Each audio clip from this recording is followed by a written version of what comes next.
Okay, off we go. So last time, so we were talking about equations of three variables and how to get your hands on what such things look like. And here is a great tool. This is, I think, an underappreciated tool for how to understand equations of three variables. And here it is. It's pretty simply, so this is sort of the first part of it, but this is really the main insight, I think. And that is, if you look at your equation, and if the equation involves x's and y's, but only, I emphasize, only as part of this expression. Now, before we get to the punchline of this, let's take a moment to recognize how convenient and easy it is to confirm this. All you got to do is just look at the equation. Look for where the x's and y's are and make sure that they're always part of that expression. No stray x's, no stray y's. Super easy to confirm. If that is the case, then you get this powerful conclusion, this powerful geometric conclusion that your surface is rotationally symmetric around the z-axis. So, again, one of my favorite categories of theorems. Very, very small cost, nice, intuitively satisfying payoff. Right? That's awesome. So, let me try to persuade you that this is true. And let's see. Oh, I should be in the full screen mode. There we go. So, here's the big idea.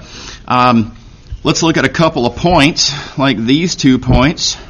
Now, specifically, these 2 points are intended to be rotations of each other. In other words, imagine that you take either one of them and rotate around the z-axis like that. And you get, of course, a circle, concentric. You get a circle centered on the z-axis. And these 2 points are both on the same circle. Which circle, I don't know. They're both on the same of these circles. And sure, they're different points.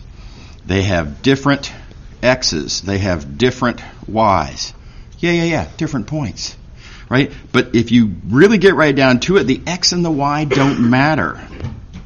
Because in the equation, x and y appear only as part of this expression, and that expression, of course, is just nothing more than distance from the z-axis, and these 2 points have the same distance from the z-axis, again, because they are rotations of each other, right? So these 2 points, as far as the equation's concerned, the x and the y may be different, but how the x and y contribute to the computation in the equation is exactly the same.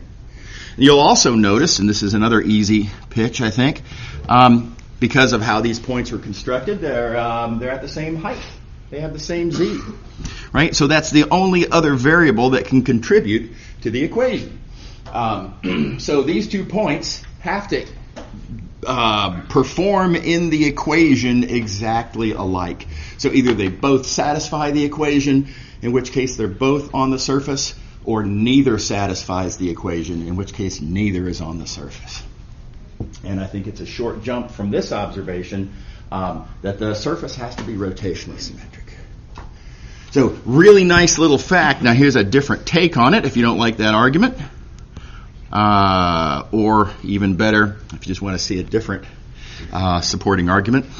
If x's and y's appear only as part of that, then I claim that the cylindrical equation has no thetas in it. Right? And think about where would the thetas come from? Right? When you convert from rectangular to cylindrical, if x and y only exist in a form that's just going to become r, right? Then that turns into r's, z's stay z's, and you've just got an equation in terms of r's and z's, and there's no thetas. Right? And we've already argued that if the cylindrical equation has no thetas, then it's rotationally symmetric. So, 2 perfectly good arguments. So now what's the payoff for this? The payoff is that, and this is just a geometric appeal, I hope this seems plausible. I want to cogitate on this until you digest, and this seems like a reasonable statement. If you have a surface that is rotationally symmetric around the z-axis, then you can take any cross-section through any plane containing the z-axis and just rotate it. right? If it's rotationally symmetric, then it is a rotation of its own cross sections. So let me show you an example of this in action. And y'all will recognize this equation. We were looking at this equation earlier when we were talking about, graphs and stuff like that, right? Graphs and level sets. And I asserted that this looks like a bowl argument to come later. Here we are. So first observation to make about this equation, x and y appear only as part of the special form. Now I hear the quibble. Hey, where's the square root? Doesn't it have to be square root? Okay, sure, we're fine. Okay, but the point is you can rewrite this equation equivalently as z equals the square of square root of x squared plus y squared, right? That's just as good, perfectly equivalent, and this equation, as required, x and y appear only as part of the special form. Okay, so you can play a lot, legal, equivalence algebraic moves like that work equivalently back and forth, gives the exact same equation. You can do that all you like in consideration at this point. Okay, so because of that, we're rotationally symmetric around the z-axis. And now I'm just going to argue, okay, well, if it's rotationally symmetric around the z-axis, let's look in any cross-section you like that contains that z-axis. Now again, because of that, it's the z-axis. That's the axis of symmetry. Let's make sure to choose a plane that, as required, contains the axis of symmetry. Right, the z-axis is part of the yz plane, aka x equals 0. And let's try to understand now, what does that cross-section look like? This cross-section is going to be a lot easier to understand because, look, if x is equal to 0, then I can just plug in x equals 0 right into my given equation, right? And this equation turns into this equation because this x got turned into 0. And this equation is a lot easier to understand, right? Flashbacks to high school algebra, nothing to it. Z equals y squared, parabola, yawn, right? And that's easy to draw, too. So now, geometric appeal. We've got a rotationally symmetric surface, and that's what its cross-section looks like in the YZ plane. What could it possibly be? Right? And there's really only one reasonable candidate. It has to be these unique rotationally symmetric surface whose cross-section is what it's supposed to be there. Okay, so how are we doing? Everybody see this argument? It's a really clever argument, very powerful. This allows you to draw pretty cool geometric conclusions. Not quite at a glance. You do have to do a little bit of algebra there, but not that much trouble. Okay, like I say, I think this is underappreciated. Another fact that, there's a certain amount of just stuff you have to remember in this class, but this surface here is called a paraboloid. You just got to remember the name. I think it's pretty easy to remember, right? It comes from a parabola, so it's a paraboloid. Pretty believable. Okay, another example. How would I understand this equation? And we're going to start off in the same way. Check it out, right? X and y appear only in the special form. And rewrite it a little bit with a square root and a square. But morally, right? Same idea. So this surface is rotationally symmetric around the z-axis also. Now, just to show you that I can, not that there's any reason that I should, right? But there's nothing magic about this particular plane, x equals 0, right? I picked that one there because it's kind of easy to draw, I guess, right? And that's fine. But just to show you that we can, let me pick a different plane now. And I emphasize, again, it does still have to contain the axis of rotation. It's got to contain the z-axis. This one is y equals 0. Right? XZ plane. And you take that and you plug it in and you see what we get. The equation turns into this and this too. is flashback to high school algebra. That's a hyperbola. Right? By the way, I'm sure y'all struggled as I did when I was in high school algebra with remembering, wait a minute, does it go this way or does it go that way? You know, which way does the hyperbola go? You got to get that straight, right? I mean, it's annoying, but make sure to think it through. Make sure to straighten that out. By the way, I do have a nice trick that helped me immensely when I was, I don't know, whenever I took Algebra 2. And I'll show it to you in office hours if you stick around after class or whatever. But one way or the other, make sure you're good with that equation giving this hyperbola. Okay. And again, it's kind of all over but the shouting. We know it's rotationally symmetric. We know what one of its relevant cross sections looks like. Just rotate it around the z-axis, and it produces the surface in question. So this also has a name. It's called a hyperboloid of one sheet. There's several different versions of hyperboloid of one sheet. This one happens to have its axis, sort of its axis of symmetry being the z-axis. And so it's not just this equation, but this is an equation that does produce this kind of a surface.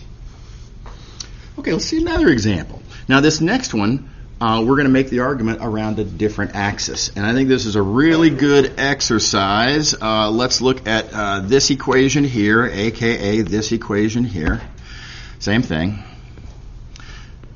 Now, it's not x and y appearing only as part of the special form. And by the way, if you try to, finesse the way that algebra appears on the page, and I'm going to move around some minus signs in a clever way and try to make it so that x and y do appear only in the special form, you lose. You can't do it. Right? Give it a try. Not going to work. So, in fact, this surface is not rotationally symmetric around the z-axis. But y and z do appear only in this special form. And now what I think is a nice exercise, I'm going to leave this as an exercise to y'all. If you think through this argument, but adapt it, turn it around in such a way that it's about symmetry around either the x-axis or the y-axis. I think you can argue two more theorems that are morally equivalent and just kind of, again, around different axes. And so in this case, the punchline, and again, make sure to think this through, because y and z appear only in the special form, this is rotationally symmetric around the x-axis. Okay. Again, good exercise. Please think that through. Okay, so again, I get to pick whatever plane I want that contains that axis. Very important. It does have to contain that axis. You can't use the YZ plane here. It doesn't contain the axis. Right? So make sure to pick any of several planes that contains this axis. For no particularly compelling reason, I'm going to pick Z equals 0. You could also pick Y equals 0. Suit yourself. Right, but let's use z equals 0 here. And again, we'll play the usual game. You plug in z equals 0, you see what comes out. And what comes out is this. And again, high school algebra, make sure you're good with all the, which way does the hyperbola go? I claim it goes like this. And now again, all I have to do is think about what happens when I rotate that cross section around the x-axis. And rotating that dark blue curve around the x-axis, geometric appeal. It makes, oh gosh, it's hard to draw. To me, this looks like two contact lenses of two people that are in this really intense staring contest. Like the contact lenses are like right next to each other. I don't know if you can kind of see something sort of like that. But it is hard to draw, and so that's the best I got. Okay, how we doing? Everybody good? All right. Great trick. Okay, here's another trick. And I am not going to state this as a theorem. I'm just going to kind of show you an example. And give you the broad sort of like moral of the story, and you can apply this idea equivalently in many different ways. So here's the question I want to entertain, and that is, if I look at an equation, and if I do a certain, I'm going to call it an algebraic move, an algebraic change to the equation. So I emphasize this is not legal algebra. This is not reversible algebra. It does not produce an equivalent equation. It does not follow from the original equation. I am changing the equation. Right? We're going to take an equation and look at a different equation. Specifically, everywhere there's a z, I'm going to replace that z with 2z. So I'm going to, for example, that z right there, I'm going to replace that z with 2z. 2z, the entire part of 2z is what's taking the role of z. So notice the result is not, just to, got to be careful about little subtleties. The result is not 2z squared. It's 2z quantity, replacing the old z, 2z quantity squared. Everybody see what I'm talking about there? Okay, now I changed the equation. Totally different equation. But the question I want to ask is, when I do this algebraic tweak, is there a predictable resulting deformation to the surface? Right? So when I do this algebraic move, what's the resulting geometric effect? Right? And again, one thing you're going to notice a lot in this class is that it's very helpful to think about the connections between algebra and geometry. This is a great example. So what is the effect here? And let's see here. So what happens to the surface? I'm going to say effectively then, how does the one set of solutions turn into the other set of solutions? Well, let's just kind of see one point at a time. You'll notice that this point, 3, 4, 12, works in that equation. No problem. A little arithmetic. By the way, it's a fun example of a Pythagorean quadruple, right? So y'all have seen Pythagorean triples before, 3, 4, 5, for example. This is a Pythagorean quadruple. Right, so the sum of the squares of 3, 4, and 12 is the square of 13. Kind of wild. 2, 3, 6, 7 is my actual favorite Pythagorean quadruple. Okay, so let's see here. We have that point works in that equation. Does it work in the other equation? No. Right? Obviously not. We messed that other equation up. The z-coordinate gets multiplied by 2. If I try to take this green point and plug it into the new equation, well, I'm going to get 12 times 2. I'm going to get 24 squared, and that just obviously messes everything up. Right? The action of multiplying by 2 messes it up. But you'll notice here, if I instead try 3, 4, 6, it's like I'm kind of undoing what I did in the algebra. Right? I wanted to look at 3 squared plus 4 squared plus 12 squared because that works, and now I notice that if I divide the z-coordinate by 2, that counteracts having inserted the multiplication by 2, and we end up effectively doing morally equivalently the exact same arithmetic, and it works. So the punchline then is when you deform the algebra, the z-coordinates all just get cut in half. And so the effect is that we're what I like to call squishing the surface in the z direction.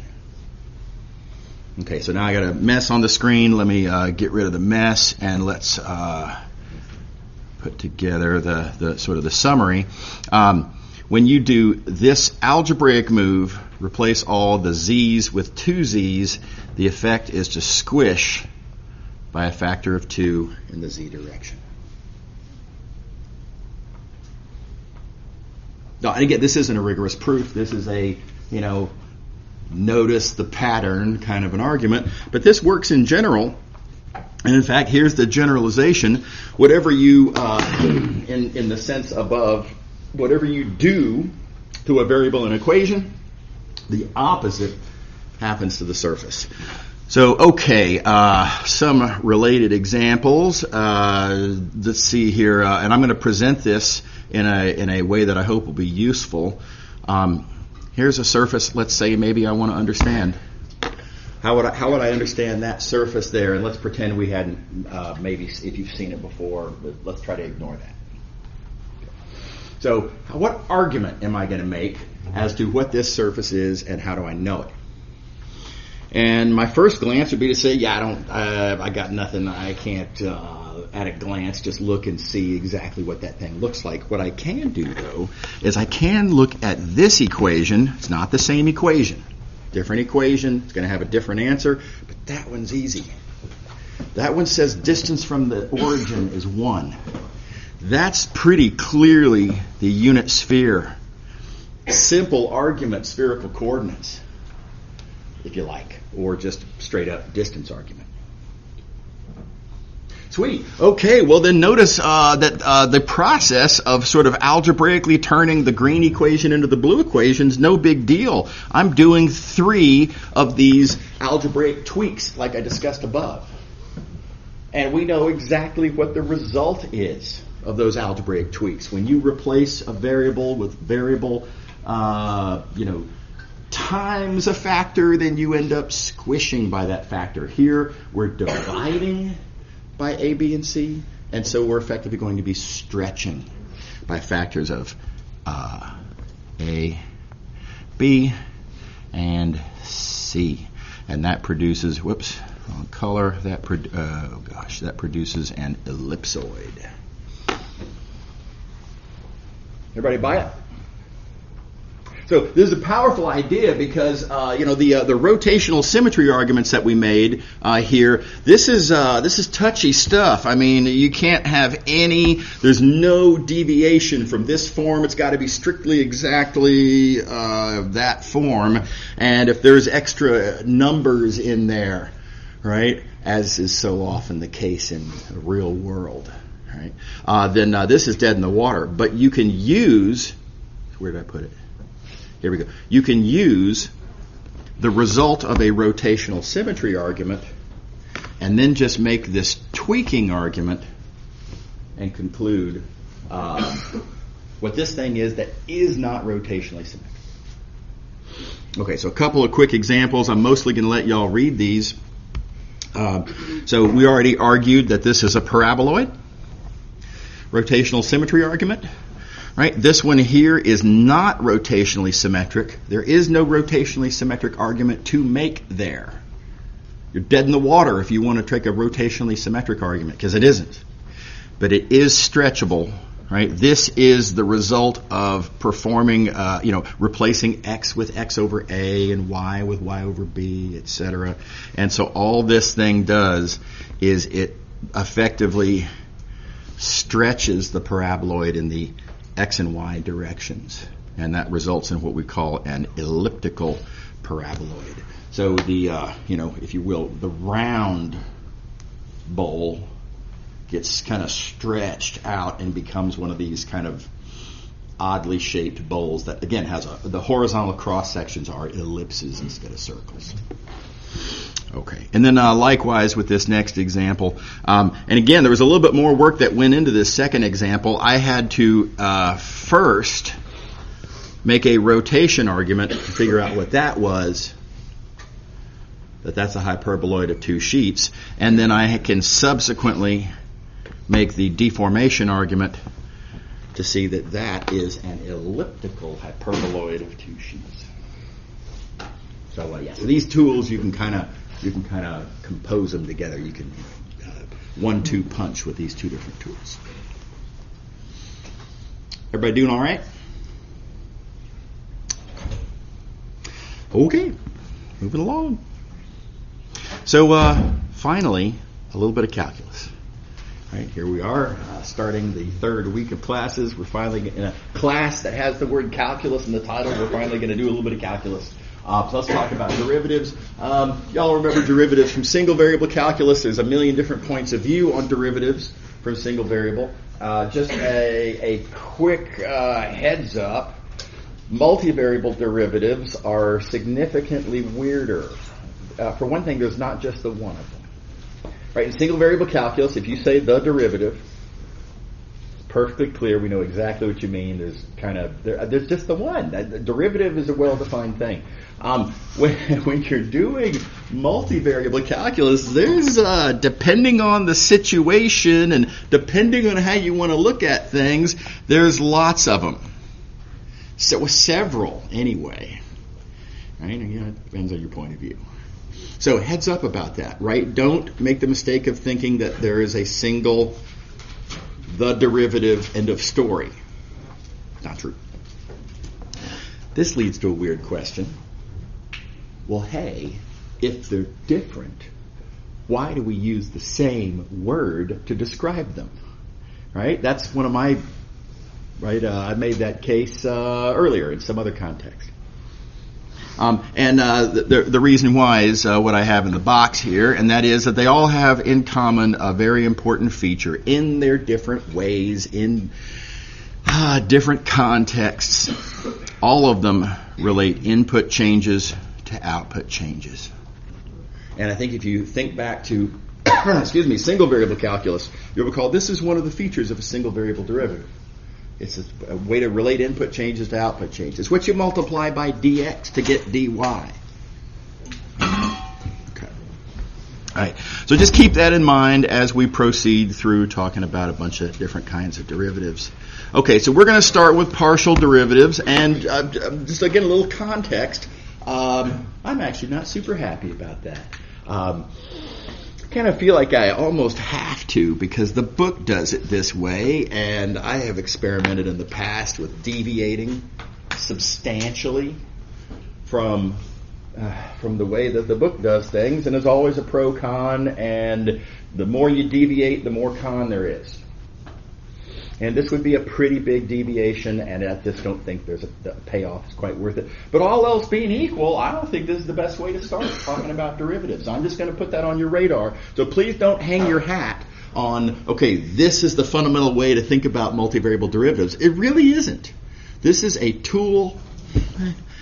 Yeah, they are easy.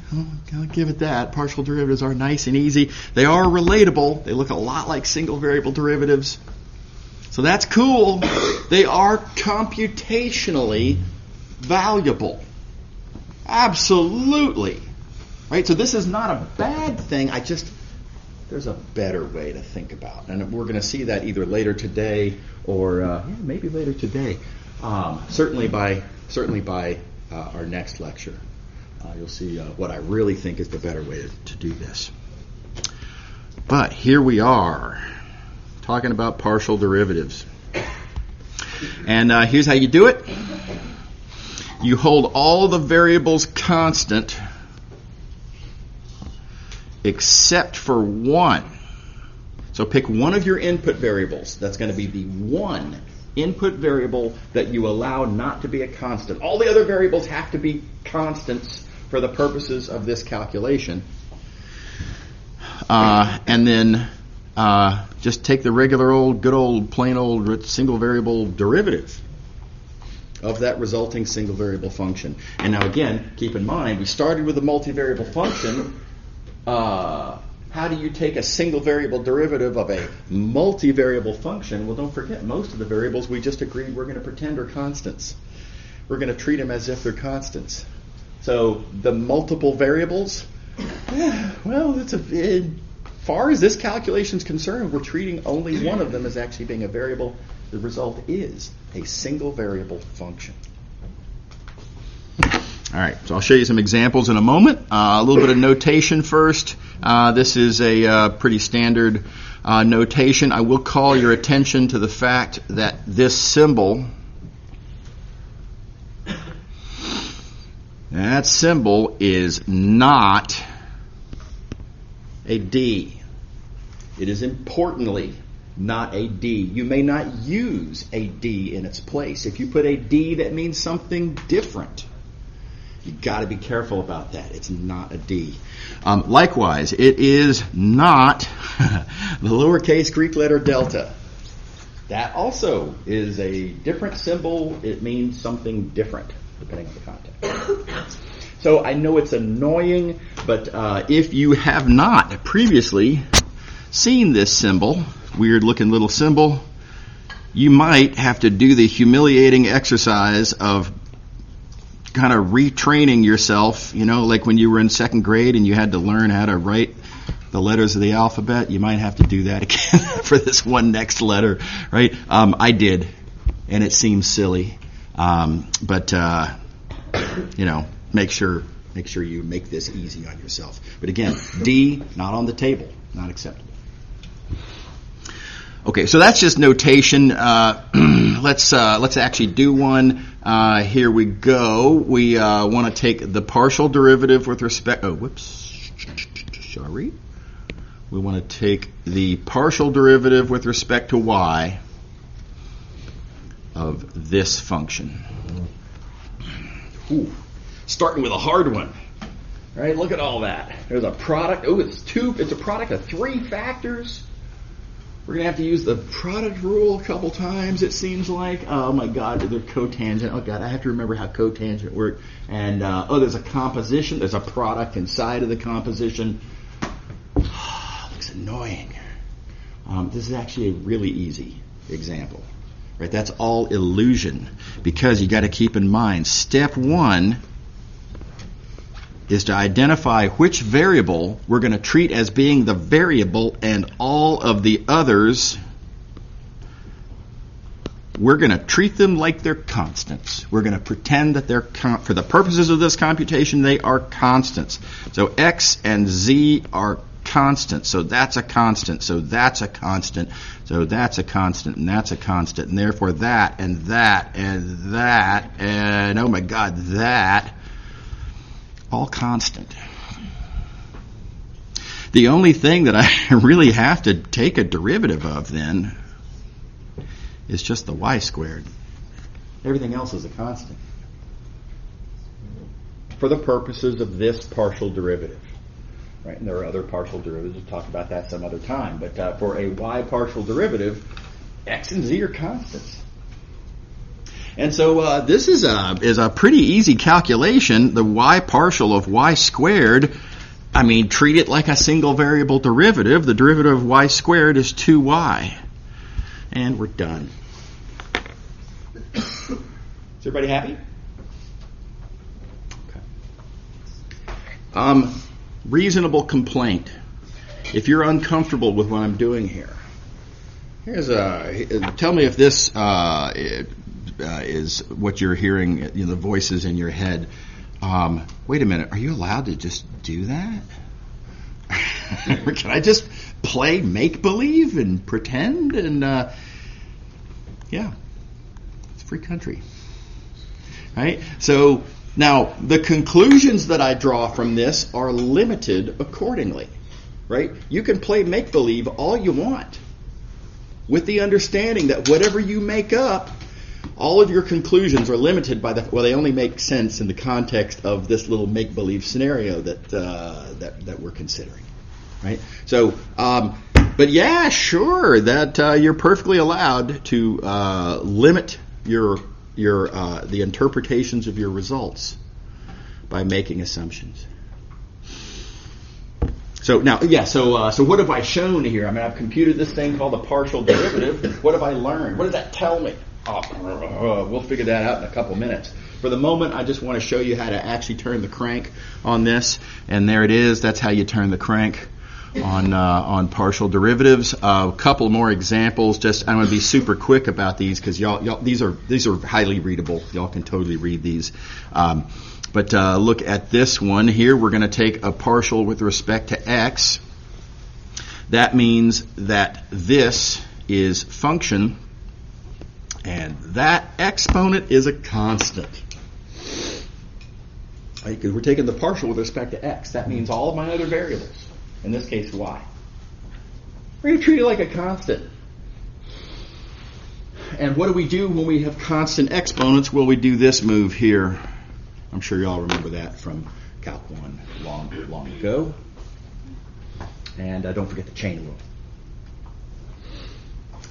So Sometimes they look really, really easy. Okay. All right, I'll let y'all read the second one here. Make sure you're good with that. Okay. Again, a lot easier than it looks.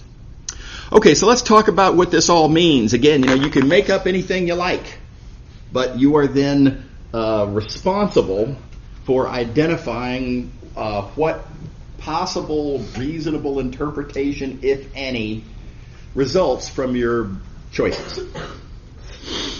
So here we go. Let's think about a partial derivative with respect to y.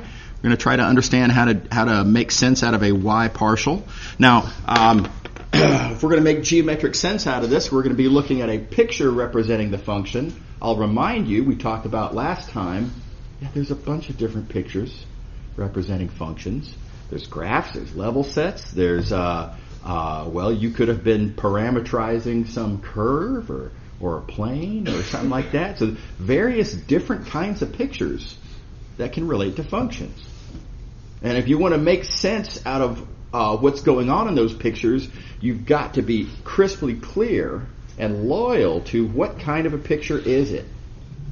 Right? So what we're doing here, just to get started, we are going to consider geometrically what happens to the graph of our several options, right? So keep in mind, a graph means you're going to set the output value of the function equal to a new variable. So this is the graph. And so thus begins our first little venture into what I call the calculus of graphs. Right? The multivariable calculus of graphs. So all the conclusions we're about to draw only make sense if you're looking at a graph, because that's our assumption here. How are we doing? Is everybody on board? Everybody with me? Okay. All right. Cool. All right. So here's the good news. When you're taking a partial with respect to y, it's a two-step process, right? We saw the two steps a couple pages back, and that two-step process, as it turns out, each of those steps already has an existing geometric interpretation. So here we go. Let's look at them one at a time. Step one for taking a partial derivative is to hold all the other variables constant except for one. Okay, so let's come back to here. What would it look like to hold all the other variables constant? Well, let's see here. I do have, by the way, I'm entertaining what this partial derivative looks like at the point AB. Right, so we indicated AB right there. So AB, those are the values of x and y. Y remains my variable, but x, being the other variable, x remains constant. And of course, it's starting where x equals a, so I need to fix x at that value, a. Right, so we're fixing the other variables, x being fixed at a, and the punchline is our existing geometric interpretation of that is, okay, well, that the x equals a is a plane. It's a plane that looks like that, and so apparently I'm taking a vertical cross-section of this graph. Can't emphasize enough.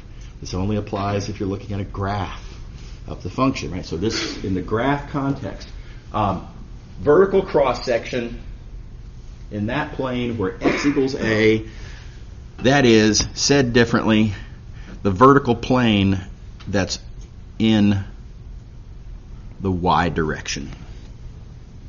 And by the way, that's a little semantical confusion. It's really easy to mess this up. Please do be careful to think about, okay, wait a minute. Okay, so the plane is defined by fixing a value of x, but that means that it's actually moving in the y direction. You got to just think through the geometry of that, right? There you go. But it's easy to mess that up and think, okay, well, we fixed x, so we're going in the x direction. Common mistake. Okay. All right, now let's think about what do we get when we do this. Well, we were looking at the graph surface. The graph is where height, aka z, is the value of the function. So what I have when I take this cross section, well, I get a curve, and this is a curve where it remains height is the value of the function. In other words, what I'm looking at here is itself this green curve. Let me get rid of that. This green curve is kind of a graph itself. It's a graph of this resulting single variable function. And the second step of the process is to take the derivative of that resulting single variable function, and we know how to take derivatives of single variable functions. If you're looking at a graph, the derivative is the slope of the tangent line to that graph. Again, Calc 1, long ago. So there's our punchline. Nice punchline. If you're interested in taking the y partial of a function of two variables, that gives you the slope. How familiar, right? Kind of reassuring, isn't it? Oh, it's just like it was in Calc 1. It's a slope. Isn't that great? Okay, that's nice. It's the slope. Now, to be fair, it's the slope specifically of the tangent line, specifically tangent line to the graph. Again, we're in the graph context. This is calculus of graphs. No fair with level sets.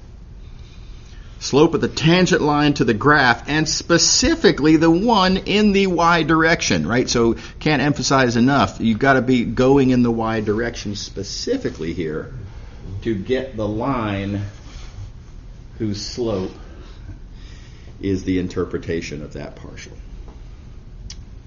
Okay. All right. Okay. Exercise for y'all. I think this is a really healthy exercise. Make the argument for yourself of how would you interpret the x partial. And so it's a different, we're holding a different variable constant. We're allowing a different variable to be a variable. We're therefore we're drawing a different picture. We're taking a different cross section. Everything's a little bit different. It's morally kind of the same. It's the same ideas, right? But it is a little bit different, and it's important to think through the little tweaks that you have to make to the argument to make it actually fit. And here's what the answer is. It's exactly what you would kind of expect, but think it through, right? This is an excellent exercise. Okay. I emphasize. We asked this question, how do I interpret this geometrically? Oh gosh, there we go. How do I interpret partials geometrically? And what we have done is only in the graph context so far. We've got a good answer in the graph context. Okay, but let's think about other contexts. Sometimes we don't have graphs, right? Remember, in a scenario like this one, this function here, we can't draw a graph. There is no picture that we as three-dimensional critters can even really pretend to draw, much less understand. Right, of a graph of a function like this. So the graph interpretation, if you're looking at a function of three variables, useless. Right? Everybody cool with that? It was absolutely useless. If you have a function of three variables and you're thinking partials tell you a slope, that's nonsense, because you can't visualize the graph. Okay, so what do? We change gears entirely. And as we've discussed before, you look at the domain. Let's actually just draw the domain. We got a target here. Okay, let's draw the target. And we've got an expression that takes inputs and gives us outputs. Okay, there's going to be some process by which we take points out of the blue space and put them in to the green space. In this context, what does a partial derivative look like? It's not a slope. All right, so again, let's kind of think through the process. The process is, let's see, I'm taking a partial with respect to y. Doing a y partial. That means x and z are going to be constants. X equals a constant is a plane like that. Z equals a constant is a plane like that. Doing them both means I'm going to be looking at a line like that. Right? So I am confined to that line representing whatever value of z and whatever value of x. And with x and z fixed, I now ask what happens when I move in the y direction. That means that in the domain, that is my motion, right? So I'm at the point A, B, C, and I'm moving in exactly that direction there. And of course, there will be some resulting. Let me clean up my picture, by the way. There is a resulting. Oh gosh, what a mess! So much going on here. There's going to be a resulting change in the output to the function. Right, we're changing the input. There is a resulting change to the output. And the partial derivative is the relationship between these changes. So this input change, dy, there's a resulting output change, df, and you should think of this partial derivative as being the multiplicative factor here. It's what you multiply by dy to approximate the change in f. In other words, to compute the f differential. By the way, notice, as promised, relationship between input changes and output changes. Just like in Calc 1. Yeah? So it's not a slope. There's nothing in that picture whose slope makes any sense with respect to partial derivatives. Totally different interpretation. And again, I emphasize, super important, right? You cannot kind of mix and match your interpretations with your contexts. It just doesn't work, right? You cannot apply the calculus of graphs if you're not looking at a graph. So here in this literal picture, we get a different interpretation of a derivative. All right. Okay, what about level sets? Well, again, these are not graphs of the function in question. This is not our literal picture. This is a third, totally different picture. We should expect a totally different interpretation. The standard screw up, right? That very common mistake that so many students will make is they'll look at something like partial of f with respect to x and say, oh, partial derivatives are slopes. And then they think, all right, well, I'll look at that tangent line there, and whatever that m is, maybe, let me put a question mark instead of a check. I don't want to be accused of writing down garbage. That the slope of that tangent line has something to do with the partial derivative there. And it doesn't. Not a thing. Completely different. Let me emphatically cross that out. Okay, so again, don't step on that landmine, right? Don't make that mistake. We're not looking at graphs. Don't use the graph interpretation. We've got to figure out now, in this context, slopes aren't the answer. How do I make sense out of a partial derivative? Okay, so I'm going to remind you about the hiking metaphor, and remember that these are in that context of if you're hiking around on some hill or something, some mountain. These are contour lines. These are These are curves of constant altitude. Right?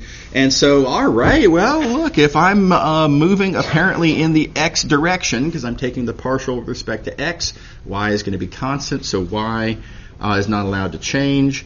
Whoops. So y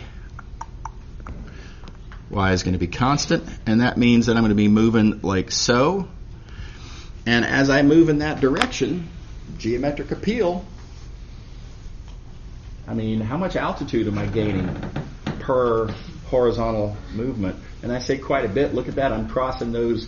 Each one of those lines might represent 100 feet. That looks pretty steep to me, right? You're gaining 100 feet every short horizontal distance. So that, if I were to draw the graph, which I'm not, but if I were to draw the graph, that would be a steep slope, aka the partial derivative is large with respect to x. Okay, now just for contrast, let's think about the y partial. The y partial here, okay, well that would mean that I'm moving in the y direction, not the x direction. That would mean I'm going that way. And check it out. from my starting point, instead of gaining 200 feet over that very short distance, now I'm gaining the same 200 feet over a much greater horizontal distance. And that's my speed at this point, right? I like to gain altitude slowly, right? So less steep of a hike. The graph, if I were to draw it, which I emphasize we are not and have not, would have a greater slope. The partial derivative, would have a less slope because it's a more gentle. It's a more gentle hike, right? There's less altitude gain per unit distance, and so the y partial is small. Yeah, relatively small. Now, exactly how small? 2 seconds. Exactly how small? Exactly how large? Yeah, we don't have enough information. I would need some sort of an indication on the picture of like what is my horizontal? I need a legend, right? Like a map legend telling me what my horizontal distances are. I would need some indications indicating what are the altitudes of these contour lines. I don't have enough information to tell you how large and how small, but what I can see immediately from the picture is that the x partial is bigger than the y partial. Yes, question. Oh, absolutely. Great question. We can't tell from this picture, right? There would need to be more information indicated. And another bummer about level sets, everything has a downside. There's always a cost. Oh gosh, what did I just do? Okay. Oh gosh. Yeah. Looking at the picture here, I know exactly what the value of the function is at that point, assuming these contour lines were labeled, and I know exactly what the value is at that point, but at some point in between, there's nothing drawn, right? And so when you're looking at level sets, aka contour lines, yeah, there's a lot of missing information. And you get somewhat of a picture, but you don't get a perfect picture. It's just, it only tells you a limited amount. And what you point out is one of those columns. Yeah. Yes? Could you explain what each line represents kind of in the context of this problem? Yeah, so each line is, so there's a contour line. Each one is a level set. So for example, it might be something like, might be, for example, this curve might be where f is, let's say, 300. And then maybe this curve is where f is equal to 400, etc. This could be where f is equal to 500, like that. I forgot who. Oh yeah. Different level sets at different. Yeah. Okay. So again, different conclusion for a different kind of geometric construction. Make sure you do not conflate these. I've said it a lot, I know, and I'm probably going to say it more over time, but make sure you don't apply the calculus of level sets to a graph. Make sure you don't apply the calculus of the literal picture to a level set. Right? It just doesn't make any sense. Okay. Alrighty. Moving along. So, we've talked about partial derivatives, all well and good. Now we're going to talk about a different kind of a derivative. We're going to segue into it in a different way. We're going to ask a question that I hope is familiar. And as we kind of play with that question and generalize that question, a different kind of a derivative is going to show up. I'm going to say a little bit unexpectedly. But anyway, here we go. What I have on the screen right now, I hope is very familiar. So all of this is just a reminder of single variable linear approximation. So make sure that you're expert with this. This is something you got to be really, really good at. There are different ways to think about linear approximations. Maybe the way that you saw previously might have been motivated from a different point of view. That's fine, no problem. This is the point of view that I need, that I want to use. So please make sure that you're good with this. And so while I know that y'all have all seen this formula before, I want you to understand specifically that the reason, at least from this point of view, the reason we like this formula is because this is the unique, actually let me do it like this. This function here is the unique degree 1 polynomial that has the same value and the same derivative as the function f at the point A. There is exactly one degree 1 polynomial, mx plus b, right? That agrees with f in value and derivative at the point A. And again, that's the one. So this is a nice exercise. Make sure you can confirm these two properties, that this L has the same value as f, has the same derivative as f at the point A. Right? Make sure you can do that. The sticky part, where a lot of students mess up, and just to make sure that we're all good. Oh, and by the way, as always, if you're maybe a little shaky on this stuff, no sweat. Come talk to me. Come to office hours. Happy to help. Right? Don't just let that fester. Right? We've got to make sure we lock this down for sure. So please do come and talk to me if you aren't entirely clear on it. Common mistake that students make is to forget in doing the derivative that this is a constant. Oh gosh. That's a constant. So f is not a constant, f prime is not a constant, but when you specifically plug in a given single value a into that function f prime, the resulting value f prime of a is a constant. And when you take the derivative of L, you treat that as a constant because it is literally a constant. Right? So there is no f double prime that's going to come up in any way in this example. Okay, so with that in mind, again, make sure you're good with all of that. Okay. And then real quick, just to lay a little groundwork for what we're going to do in a couple of minutes. This is all on the assumption that there is, in fact, a good linear approximation. There's some sticky little formality problems that, what if you have a particularly nasty function? What if the function's not differentiable? Right? That's a problem. There might not exist a linear approximation. If no linear approximation exists, then this whole formula is just garbage, nonsense. So that's how do I know that what I'm writing down is even reasonable, right? And we'll deal with that in a bit. So anyway, for whatever that's worth. Okay, so moving along.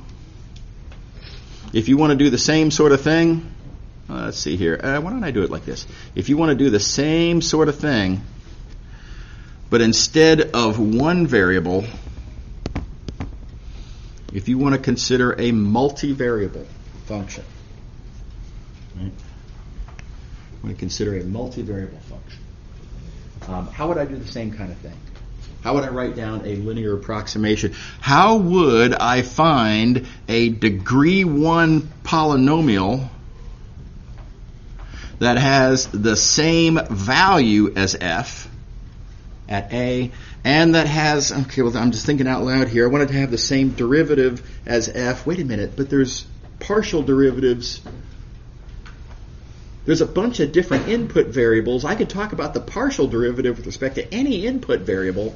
Okay, I want all of the partial derivatives to equal as well. In other words, kind of ripping off from above, I want to find a function L that mimics f in value at A and in every sort of partial derivative that we have yet to write down at A. So, harder question, because there's more constraints, right? I've got to fit the partials in all the different directions. But there it is. That's the function that does it. And you'll notice some things about the result you'll notice that it starts off with f of a. Yeah, okay, so it's kind of a copycat deal. Down here we have a bunch of terms that all kind of mimic that term in the sense that they are talking about partials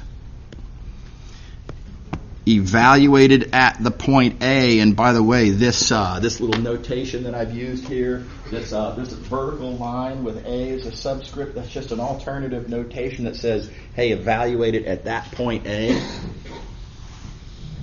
And then, just like the term above, we want to multiply by, well, kind of something that looks kind of similar. In this case, xn minus an. So very similar. By the way, the reason I like this orange notation here, if I used parentheses like I did above in the evaluation of that partial, then you'd have parentheses next to parentheses, and it just makes it look like you're multiplying the things in the parentheses, which you're not. And it's not that you can't just remember what you're doing, but I think somehow I feel like this reads a little easier. I think this avoids some. Once you're accustomed to this notation, it avoids a potential confusion, and so I think it's nice for that reason. So heads up about that. Okay, so that's what that is. And make sure you can do this. In the same sense that I want you to be able to directly confirm these two properties of L, I want you to confirm likewise the corresponding kind of two, but arguably several properties of this multivariable linear approximation. Now, keep in mind, in the same sense that this f prime of A is a constant, likewise, these partials evaluated at A, keep in mind, we're not interested in the partials as functions. These are partials evaluated at the point A. Also constant. When you're taking the appropriate derivatives in this, in item number 2 down here, you will treat those things as constants because they are, as written, those are constants. Okay, so again, great exercise. Make sure you can do these. And again, as always, come talk to me in office hours if you get stuck. And if you have trouble or if something doesn't make sense somehow, we'll straighten it out. Come on in and talk to me. Okay, so that said, let's see here. A little bit of a rewrite. And this is just a notational thing. We've got this function, let's see here. Yeah, we've got this function here. And I want to focus on this part of it. And notice within this part of it, we have a bunch of partials being multiplied by, oh gosh, color choices. Purple. By a bunch of differences. We've got a bunch of partials, we've got a bunch of differences, we're multiplying them pairwise and adding, and where have we seen that construction before? You got two lists of things, you're pairwise multiplying and adding. That's a dot product. And, when you notice that there's an expression that takes the form of an operation that useful information about, like the dot product, it's valuable to kind of put those together. The first thing you will notice is that what I have in purple here, these differences are literally differences of the vector coordinates of the points x and a. So what I have in purple is literally the x minus a vector coordinates. So I would like then to view what I have in orange here, this list of the partials. I would like to view that as coordinates of a vector as well. And so I'm just going to define that vector whose coordinates are those partials. I'm going to give that a name and a notation so I can write it down so that I can rewrite all of this in blue in a much easier way like so, right? All of that blue turns into that blue, and that just gives me an alternative rewrite of my linear approximation formula. Is that cool? It's just a notational sort of efficiency, right? Kind of a compacting of the notation here. What do you think? Is that okay? Just notation. We've never seen this thing before. I am not making a mathematical argument here about, because of what we previously know about this thing. No, not at all. We've never seen that thing before. We're making it up for notational convenience. And so here's the name. We call this thing the gradient. There's a really good reason for this. That reason will come later. Here's the notation we use for it. Again, that's a brand new symbol. It's an upside down triangle. Right? So again, I know it's borderline humiliating, but make sure you practice, rehearse however it is you want to be able to write that. Make sure you can make it in a legible way. I'll tell you what my problem is. When I make those, they always end up looking like D's. I don't know why. It's just something about the way I do it. It ends up like, instead of that, I end up, mine just kind of look like D's. And it's a problem for me, and I work on this, right? So y'all are going to have your little frustrating little challenges to deal with on this as well, and you got to take it seriously because it's not a D. It's very importantly not a D, and it's a plague. I apologize in advance for if you misread something I write because I'm sloppy. I really do try. Okay, so called the gradient. We're going to learn much more about that thing later on. Okay, so let's see one. Let's actually do it. Let's write down the linear approximation of this function at that point. So I've got a function. I've got a point around which I'd like to do a linear approximation. How do I do it? All right, well, step one. I have to compute f of a. All right, well, f of a, I've got to take that and plug it into there, and what comes out is, wrong color. What comes out is f of a is 5. A little arithmetic, nothing to it. Okay, fine.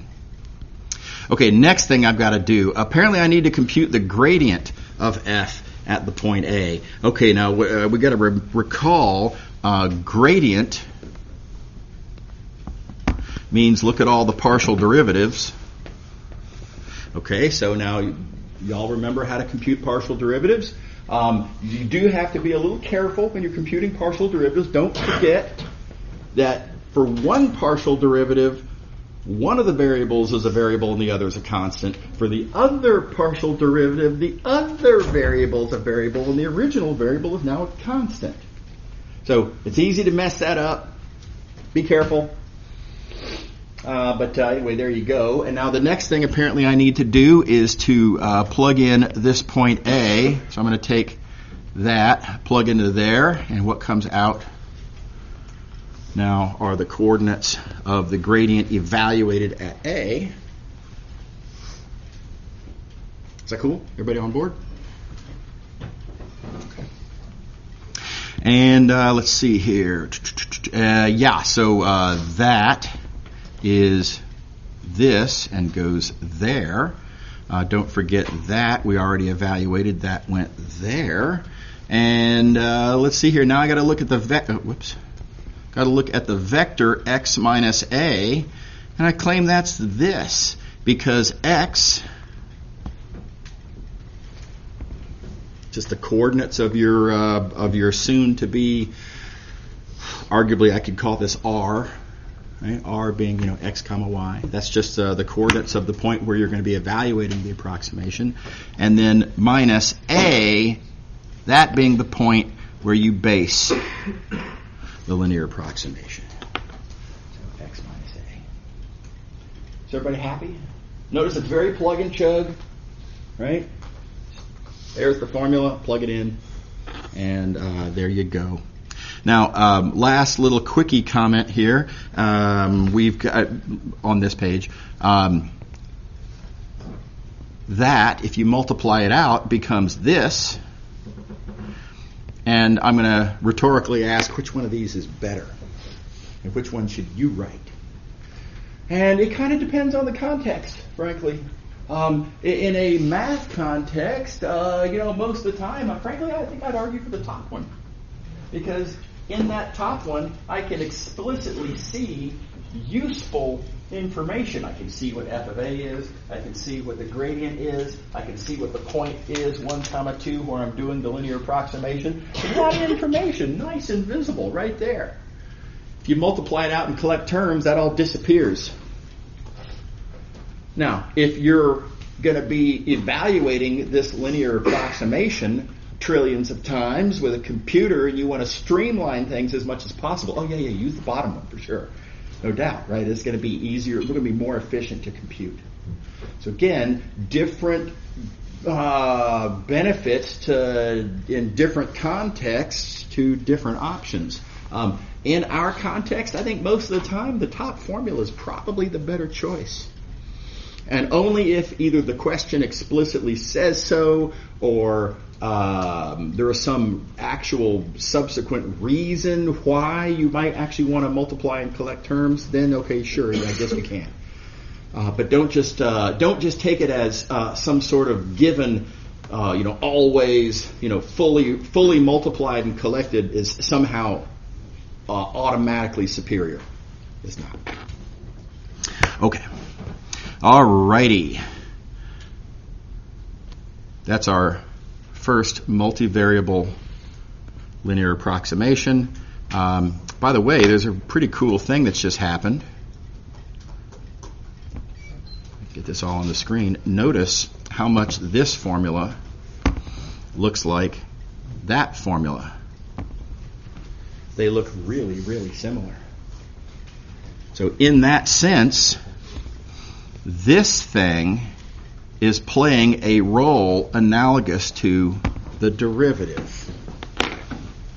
There's a case to be made here, and I think a really good one, that when you're talking about a multivariable function, real-valued multivariable function like we are there, the gradient vector is a kind of a derivative. It's playing a role just like a derivative. You remember how I said a few minutes ago, one thing that's weird about multivariable calculus is that there's more than one kind of derivative, and this is our, you might say, second kind of multivariable derivative.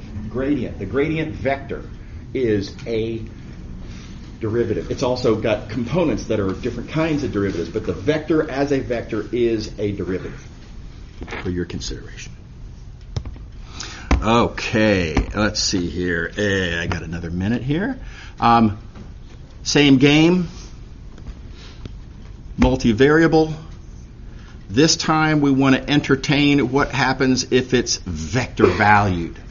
Not just a single real number output, but our function now has several real number outputs, or I think really a better way to think about it, the output is a vector. Right, if you have a vector-valued multivariable function, how do you do linear approximations? I'm just going to cut to the answer. There it is. Notice again, it's playing a very similar form to the original linear approximation we did, and this thing right here now is the thing that's playing the role of the derivative. So now we have a matrix. This is called the derivative matrix. For a vector-valued multivariable function. The derivative matrix is another kind of derivative. Arguably, the best one. That has different points of view. Okay. All right. Okay, now how you construct this derivative matrix is a little delicate. You do have to be careful with that. Yes, it's a bunch of partial derivatives. Sure, fine, yeah, but which output you're looking at tells you which output variable you're taking a partial of, right? And that tells you, therefore, which row that partial derivative belongs in. Which input variable you're taking the partial with respect to. That's what tells you which column of this matrix that partial derivative belongs in. So you got to be careful in how you assemble a derivative matrix. You can't just take all your partials and just kind of toss them in there and just arrange them however you like. No, it's very, very delicate. It's very rigid. You've got to arrange them in exactly that way. And in so doing, the result is, there we go. The result is a matrix that is our derivative. Okay, we'll draw the line right there and pick up here next time. See y'all later. Have a good one.